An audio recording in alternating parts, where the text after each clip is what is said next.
como hoy celebramos el momento más importante en el cristianismo, que no es Navidad. Este es el día de la final del campeonato, el evento que generó el movimiento que hoy llamamos la Iglesia, que es la resurrección de Jesús. Lo importante es que lo que recordamos hoy responde a la pregunta vital para nosotros, la que nosotros deberíamos hacernos, la que cambia el rumbo de nuestras vidas, de un lado o del otro, y es: ¿quién es Jesús? La resurrección es el hecho que logró convencer a sus seguidores en el primer siglo que Él era el Mesías judío prometido, el Hijo de Dios en cuerpo humano. No fueron sus enseñanzas las que los convencieron, tampoco los milagros que hizo en vida. Fue la resurrección, y esta ha seguido siendo el evento que nos convence a nosotros, incluso hoy en día.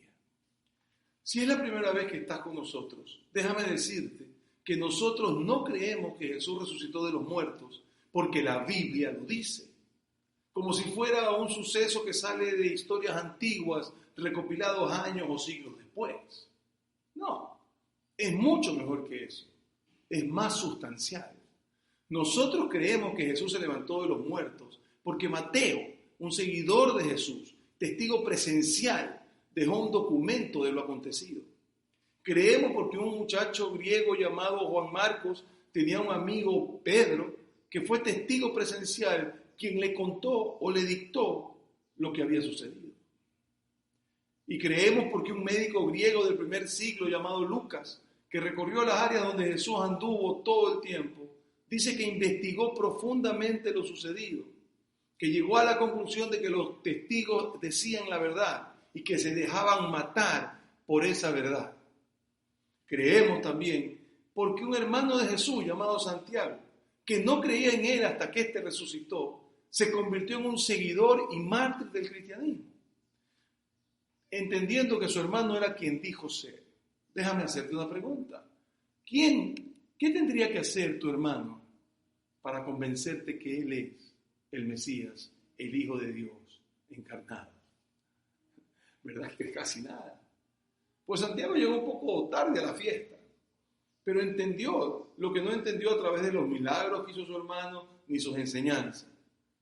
Pero lo encontramos como el líder de la iglesia de Jerusalén, porque cuando Cristo resucitó, él se rindió ante la evidencia. Creemos también porque el apóstol Pablo, que salta a la página de la historia como un perseguidor del movimiento que Jesús creó, que torturaba y asesinaba a los seguidores de Jesús, terminó convencido de que este era quien dijo ser. Y todos estos hombres extraordinariamente valientes documentaron lo que vieron, lo que oyeron, y sus escritos fueron guardados como oro en polvo y reproducidos hasta que fueron recopilados en una colección de libros a los que llamamos la Biblia. Pero mucho antes de que este libro existiera, ya estos testigos o amigos de estos testigos habían escrito de la resurrección. Y es que tenemos que entender que no valdría la pena contar la historia de Jesús si éste no hubiera resucitado. Sin la resurrección, Jesús solo es otro rabino judío que se descarriló, otro Mesías impostor que el imperio romano mató. De esos que vienen y van toda la vida. Tenemos que ver entonces cómo los seguidores de Jesús eran increíblemente honestos. De hecho, esa es una razón más por la que debemos creerles. No se pusieron a ellos mismos como héroes en la historia que contaron. Al contrario, nos dejaron ver todo lo que dudaron y que esperaban que Jesús, cuando murió, haga exactamente lo mismo que cualquier otra persona muerta: seguirle en la tumba. Nadie, ni siquiera sus más cercanos seguidores, ni los más comprometidos, nadie esperaba que no hubiera cuerpo. Absolutamente nadie se levantó temprano el domingo afuera de la tumba, ¿no? Y empezó a contar 10, 9, 8, 7, porque nadie esperaba que saliera de ahí vivo. Todos los seguidores, desde que lo crucificaron, creían que él era un mentiroso o un loco, que los había engañado y que no era quien dijo ser. Y es que el problema con Jesús no es lo que enseñó, no es lo que hizo, es quien dijo ser. Y claramente estaba mintiendo, porque no se puede crucificar a la resurrección y la vida. No puedes ejecutar al Mesías que los judíos esperaban por siglos. No puedes matar al Hijo del Hombre. La otra persona que nos cuenta la historia de Jesús es otro testigo presencial llamado Juan, quien detalló todo lo que vio tanto en la crucifixión como en la resurrección de Jesús. Aunque él nos dice muy claramente que no esperaba que sucediera ninguna de las dos. No esperaba ni la muerte ni la vuelta a vida de Jesús. Lo que esperaba era un rey que viniera a nosotros. Juan nos cuenta que después de que Cristo resucitara a Lázaro en Betania, como a 3 kilómetros de Jerusalén, muchos judíos creyeron en él, pues ese era un milagro que sobrepasó a todos los demás que había hecho, pues este hombre tenía días muerto, tanto que hasta yo lo habían velado y ya había tenido su funeral. Debido a esto, el movimiento empezó a ganar adeptos, tanto que Juan nos dice específicamente que muchos creyeron en él y terminaron siendo demasiados. Y entonces los enemigos de Jesús en Jerusalén deciden que es suficiente, que o hacían algo o en sus palabras todo el mundo terminaría siguiendo a este hombre. Sabían que Jesús entraría en Jerusalén para la celebración de la Pascua que estaba por venir. La ciudad estaría repleta y decidieron que era la mejor oportunidad para matar a este hombre. Esperarían que las festividades estuvieran terminando cuando mucha gente se aprestaba ya para irse de la ciudad. Miles de personas en movimiento bailarían a Jesús, lo arrestarían y convencerían a Roma para que lo ejecutara. Así que mientras Jesús se alista para dejar Betania e ir a Jerusalén, la muchedumbre sabe que viene en camino. La ciudad está llena de espías, llena de seguidores. El nacionalismo erupcionaba porque era la fiesta de la Pascua, el recordatorio a los judíos que Dios siglos atrás había resucitado en otra Pascua a los judíos de la esclavitud de Egipto.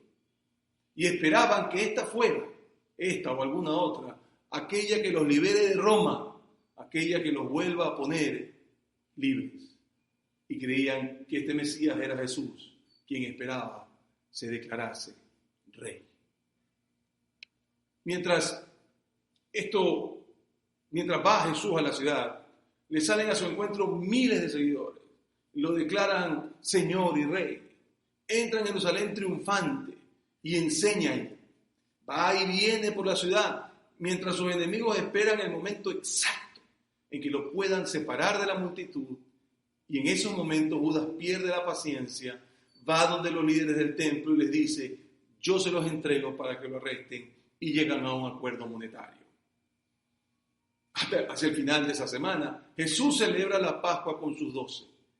Y mientras lo hace, crea más expectativa de que se va a declarar rey. Durante esa cena, Jesús anuncia que establecerá un nuevo pacto. Y para estos jóvenes judíos que conocían lo que había dicho el profeta Jeremías, de que Dios haría un nuevo pacto con Israel, esta era la prueba cuando Cristo anuncia que hará un nuevo pacto con toda la humanidad, incluyéndonos a ti y a mí. Un pacto que sería establecido en su sangre y que los términos y condiciones del mismo serían muy sencillos. Un acuerdo entre Dios y toda la humanidad. Un solo nuevo mandamiento tendría este pacto, que habríamos de amarnos los unos a los otros como Él nos amó. Ni siquiera era ama como a ti mismo, era totalmente distinto. Vas a amar al mundo como yo los he amado a ustedes. Y al día siguiente demostró su amor de una manera que los dejaría y nos deja sin habla. En lugar de declararse rey, decidió hacer algo trascendental, no solamente para ellos, sino también para ti y para mí. Judas conoce lo que Jesús hará y logra que lo arresten en el jardín de Getsemaní. Rápidamente es llevado a juicio, condenado, golpeado y llevado a Pilato para que lo mate. Este lo entrevista y dice que no ve que haya hecho nada malo, pero la multitud insiste. Así que lo hace azotar hasta que lo lleva al borde de la misma muerte. Intenta que con eso haya misericordia, pero no lo logra y la gente pide la ejecución de este hombre lo más rápido posible. Debe morir porque dijo ser el Hijo de Dios, porque dijo que era el rey de los judíos, y un amigo de César no puede permitir una declaración así. Pilato cede. Y Juan, que ha sido testigo presencial de todo esto, nos cuenta recordando los acontecimientos hacia el final de la vida de Jesús. Y nos dice, entonces Pilato lo entregó para que lo crucificaran. Y los soldados se lo llevaron. Jesús salió cargando su propia cruz hasta el lugar de la calavera. Allí lo crucificaron y con él a otros dos, uno de cada lado y Jesús en el medio. No da más detalles porque no son necesarios. Todo el que escuchaba la historia en el primer siglo o en el segundo siglo sabía lo que sucedía en una crucifixión. Y luego Juan recuerda las palabras de Jesús. Nos recuerda las palabras que Jesús dijo desde la cruz. Y después nos da un detalle que parecería innecesario, a no ser que sea verdad. Y es que nos cuenta que Cristo le dijo, Juan, tienes allá a tu madre, madre, tienes allá a tu hijo. Es decir, Juan, cuida de mi mamá.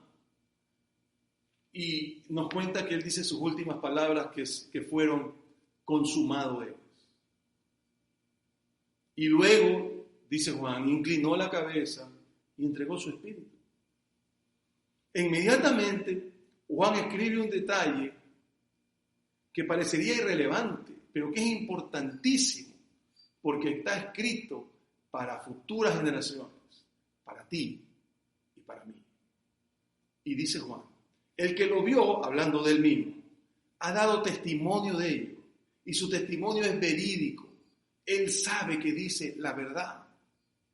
Yo lo vi, dice Juan, y estoy dando mi palabra que es verdadero.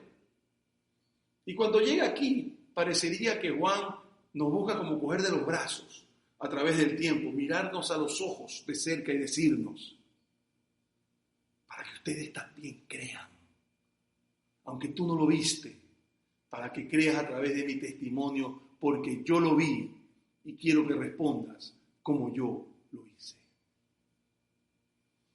Hasta aquí, el que ha escuchado el testimonio diría, pero bueno, no tengo ningún problema con creerte lo que me has contado hasta aquí. Un rabino busca pleito, ejecutado por Roma. ¿Cuál es el problema? Y él nos diría, es que no es esa parte la del conflicto. Es lo que te contaré de aquí en adelante, pero todo es cierto. Y entonces aquí va la parte sustancial. Después de esto, José de Arimatea, un hombre específico, ¿cuánto detalle nos da Juan? Le pidió a Pilato el cuerpo de Jesús. ¿Por qué? Porque tú no podías enterrar un cuerpo crucificado a menos que sobornes a alguien, porque si no iban al botadero de la ciudad. Entonces parece que de alguna forma, como favor o sobornándolo, José consiguió que Pilato le dé permiso, y dice, con el permiso de Pilato fue y retiró el cuerpo. Y estaba acompañado por alguien que ya conocimos antes en esta serie. Dice Juan, también Nicodemo, el que había ido a Jesús de noche, llegó con unos 34 kilos de una mezcla de mirra y aloe. Ahora, aquí viene una pregunta importante para ti y para mí. ¿Por qué lo embalsamaron? ¿Por qué estos hombres esperan que Jesús haga lo mismo que cualquier otro fallecido? Que permanezca muerto. Juan continúa. Ambos tomaron el cuerpo de Jesús y conforme a la costumbre judía de dar sepultura, lo envolvieron en vendas con especias aromáticas. Juan esperaba que su recuento de los acontecimientos lo leyera gente que no conocía cómo los judíos enterraban a sus muertos, y por eso nos da todos estos detalles. Él continúa. En el lugar que crucificaron a Jesús había un huerto, y en el huerto un sepulcro. Había una cueva, un sepulcro nuevo en el que todavía no se había sepultado a a nadie. Como era el día de la preparación, continúa Juan, y el sepulcro estaba cerca, pusieron ahí a Jesús. Esa es su manera de decirnos que estaban apurados. El sol estaba por caer, el nuevo día empezaba y el sabbat empezaría. Y esta preparación sería contra la ley, así que terminaron rápidamente, hicieron entre algunos poner la piedra y se fueron. Y después de ver esto, Juan y Pedro desaparecieron en la ciudad pensando que ellos eran los siguientes. No sabemos dónde pasó Juan la noche, ni dónde la pasaron los demás, pero sabemos que estaban seguros ese día de la crucifixión, que sus últimos 3 años habían sido un desperdicio. Habían estado seguros de quién era Jesús y de repente, en un abrir y cerrar de ojos, está muerto. Y no sabemos lo que hicieron hasta temprano en la mañana del domingo, donde Juan nos cuenta que fueron despertados por alguien que parecía que iba a reventar o a romper la puerta con sus golpes. Su primer pensamiento debe haber sido: los romanos los encontraron. Pero enseguida se dieron cuenta que los romanos no tocan la puerta, simplemente la derrumban, la abren y ya. Cuando van a la puerta, se encuentran con María Magdalena, que era una de las más devotas seguidoras de Jesús. Una mujer agradecida porque Jesús constantemente elevaba la dignidad de la mujer y de los niños. Y estaba tan triste como todos los demás seguidores de Jesús. Cuando la ven, ella está sollozando, está en pánico. Y balbucea o grita unas palabras probablemente poco entendibles en ese momento. Y les dice lo siguiente: se han llevado del sepulcro al Señor y no sabemos dónde lo han puesto. Fuimos a la tumba para cerciorarnos que estaba bien embalsamado. La piedra estaba movida, vimos adentro y no había nadie. Así que alguien, eso es lo que ella asume, como cualquiera de nosotros lo hubiera hecho, se lo ha llevado. Nadie pensó en un milagro, nadie creyó en la resurrección, ninguno hizo memoria que Jesús había dicho que se levantaría de los muertos. Ella asume lo que usted y yo hubiéramos asumido. Alguien se robó el cuerpo y vaya usted a saber dónde se lo llevaron. Así que Pedro y el otro discípulo, y así habla Juan del mismo, porque era mala educación hablar en primera persona en esos tiempos. Pedro y el otro discípulo, es decir, Juan, se dirigieron entonces al sepulcro. Ambos fueron corriendo, pero como el otro discípulo corría más aprisa que Pedro, llegó primero al sepulcro. Nos cuenta entonces que corría más rápido que Pedro, simplemente. Y al hacerlo decide también contarnos otra cosa que no era muy buena para él. Inclinándose, dice, cuando él llegó, se asomó y vio las vendas puestas allí, pero déjenme ser honesto, dice Juan, no entré. ¿Por qué? Bueno, porque era oscuro, era una tumba. ¿Cuánta honestidad? No es un héroe, está confundido, al igual que todos los seguidores de Jesús ese domingo en la mañana. Finalmente, tras él llegó Simón Pedro y entró en el sepulcro. ¿Por qué entró? Porque era Pedro, el que siempre hace las cosas primero, el que nunca esperaba, el que hablaba antes de tiempo, el que hacía las cosas apurado, el que siempre estaba metiéndose en problemas. Y dice que vio allí las vendas y el sudario que habían cubierto la cabeza de Jesús. Aunque el sudario no estaba con las vendas, sino en un lugar aparte. Nos dice, vimos lo que no esperábamos ver.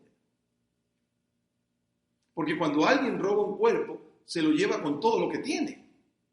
Estaba tan ordenado.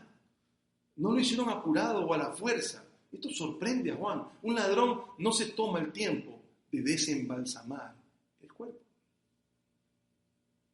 En ese momento, Finalmente logra Juan tener la valentía de entrar. Entró también el otro discípulo, el que había llegado primero al sepulcro.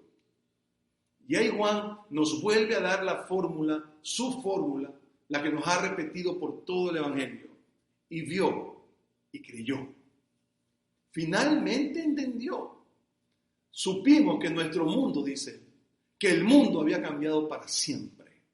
La resurrección los hizo reformular sus vidas enteras.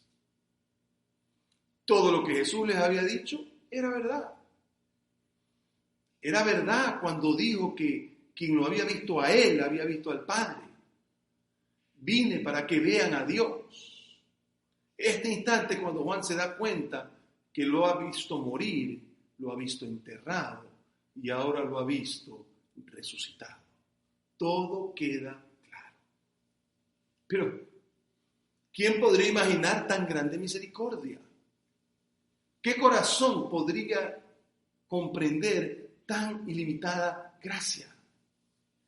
Porque invitó al rico, invitó al pobre, a los grandes pecadores, a ti y a mí. El Dios de los siglos había bajado de la gloria para llevar mi pecado y soportar mi vergüenza. Ese era su mensaje. Dios bajó por nosotros, por cada uno. La luz del mundo entró aquí, lo iluminó por completo. Y Juan lo entiende por primera vez frente a la tumba vacía. Juan, Pedro y los otros eventualmente verían a Jesús vivo de nuevo. Tendrían conversaciones con él. Y algunas están escritas. Pero una de estas se las quiero contar al cerrar este mensaje. Cristo ha sido crucificado y no hay nada más. No hay esperanza. No hay un movimiento que seguir. Nada más que hacer. Jesús declaró demasiadas cosas sobre él mismo y no había nada que mantener vivo. No era como otros movimientos que tratan de mantener actuales las ideas de su fundador. Porque en este caso Jesús había declarado que era alguien que no vería la muerte. Así que ese día los discípulos se separaron. Juan y Pedro se quedaron en la ciudad. Pero los otros probablemente se fueron, tal vez a donde Lázaro en Betania. No sabemos exactamente, porque pensaban que ellos eran los próximos. Y uno de estos discípulos era Tomás. Y Juan nos cuenta la historia del encuentro de Cristo con Tomás. Y dice así: Tomás, el que apodaban el gemelo, que era uno de los 12, no estaba con los discípulos cuando llegó Jesús.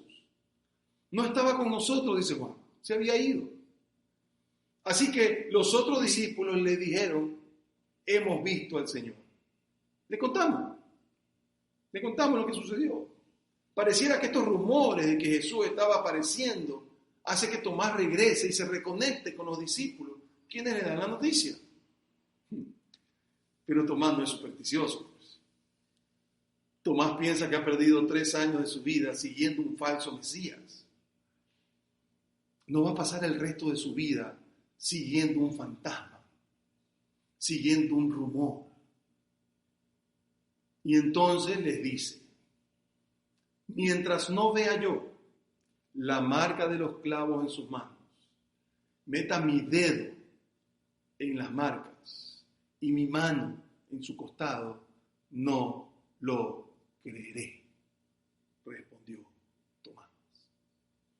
Juan le dijo: ¿sabes qué, hermanito lindo? Yo te quiero mucho, hemos pasado 3 años juntos, pero tu palabra no es suficiente. Pero creo que estás viendo cosas. No les creo. No me pasaré el resto de mi vida hablando de alguien que volvió a la vida a menos que yo lo vea. Y la pregunta es: ¿quién puede culparlo? Una semana más tarde, otra vez los detalles de Juan. Estaban los discípulos de nuevo en la casa y Tomás estaba con ellos. Y antes de contarnos lo siguiente, es como si Juan dijera: ya sé que esto es raro, pero créanme, yo lo vi con mis propios ojos y he pasado una vida entera sufriendo por lo que vi y no me puedo callar. Y aunque las puertas estaban cerradas, Jesús entró y poniéndose en medio de ellos, los saludó. La paz sea con ustedes. Luego le dijo a Tomás, pon tu dedo aquí y mira mis manos, acerca tu mano y métela en mi costado. Tomás, soy yo. No seas incrédulo, sino un hombre de fe. El centro del mensaje de Juan y de lo que hemos venido diciendo, cree, cree. Tomás responde, Señor mío y Dios mío. Y es como que, ahora sí Jesús le dice, yo entiendo, eres igual que todos los demás. Todos ellos tampoco creyeron hasta que vieron. Así que no dejes que te pongan el apodo de Tomás el incrédulo, porque todos fueron incrédulos hasta que me vieron. Ni viendo la tumba vacía creyeron que yo había resucitado. Ahora Jesús deja de hablarle a sus seguidores que están con él, mira hacia el futuro, te mira a ti, me mira a mí, y sabiendo que esta historia se contará por los siglos, por generaciones, teniendo en mente a ti y a mí, nos dice, porque me has visto, has creído, dijo Jesús. Dichosos los que no han visto y sin embargo creen. Bendecidos son esas personas que vienen detrás de ti, los que creerán sin ser testigos presenciales. Mateo, Pedro, Juan, bendecidos son aquellos que leerán sus testimonios y creerán que yo soy quien dije ser. Y entonces Juan cierra su escrito con una invitación que es el motivo de esta serie y que de lo que te hemos estado hablando en estos días. Porque Juan te dice, y nosotros también, te invito a creer en Él, a confiar en Él, a entregarle tu vida. Y esta es la invitación. Jesús hizo muchas otras señales milagrosas en presencia de sus discípulos, las cuales no están registradas en este libro, pero estas se han escrito, estas señales que reproduje en un orden específico, para que ustedes crean que Jesús es el Cristo, el Hijo de Dios, y que para que al creer en su nombre tengan vida. Quiero que creas en lo que te digo y que confíes personalmente en Él. De manera que la invitación de Juan la hago mía y te explico por qué. Porque una mañana como hoy se selló la promesa. El hecho que la hizo auténtica esa promesa, su cuerpo enterrado empezó a respirar nuevamente. Y de ese silencio que pensaron que iba a ser un silencio eterno, el rugido del león dejó ver que la muerte no tiene poder sobre ti o sobre mí. Porque de tal manera amó Dios al mundo, a todo el mundo, diría Juan, luego de pasar 3 años con Jesús, que dio a su Hijo unigénito, a la luz del mundo, para que todo aquel que en Él crea no se pierda, no perezca y tenga vida eterna. Esa era la invitación de Jesús a Juan, la de nuestro Padre Celestial a todos nosotros. Y en este domingo de resurrección es nuestra invitación personal a ti, que basado en el testimonio de Juan, un testigo presencial, creas y después pongas tu absoluta fe en Él. Eso es lo que deseamos para ti. Eso es lo que queremos que en este día haya una resurrección de tu corazón, de tu espíritu, para servir al Espíritu de Jesús. Hoy de noche estaremos a las 6 de la tarde en un Facebook Live haciendo una cosa que Jesús hizo, que es cenar con sus discípulos. Vamos a celebrar la Santa Cena. Y aunque tú no seas de nuestra congregación o creyente, te invitamos a que compartas con nosotros. En tu casa, coge frente a la pantalla un jugo, no importa si no es de jugo, y un pan. Y entra a las 6 de la tarde a Facebook Live o a Instagram Live y comparte con nosotros esta cena. A 6 de la tarde te espero hoy día. Vamos a orar. Padre, te damos gracias, Señor, por esta hora que hemos podido revisar hoy día. Gracias porque hiciste resucitar a Jesús. Padre, que esa resurrección sea una resurrección en mi corazón. Que Cristo entre a mi corazón y resucite mi espíritu y haga de mí un seguidor de Él. Gracias, Padre, por morir por mí, por tu misericordia. Gracias por pensar en mí antes de que yo naciera. Te entrego mi corazón en el nombre de Jesús.